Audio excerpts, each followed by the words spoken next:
Mga idol, na-miss na sa sindangan. Kasama natin sikat na vlogger na taga Bukidnon, si Dong Lester, at si Atuang channel na taga Balingwan.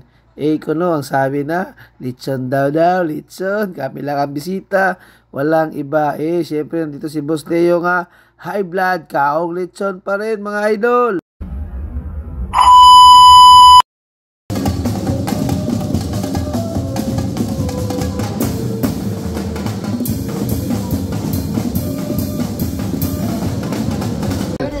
Yan mga idol, habang hindi pa nag-uumpisa ang program, tinawag ng kapitan para kumain na muna kami ng panihapon para pagkatapos mamiti kami sa gym ngayon nila.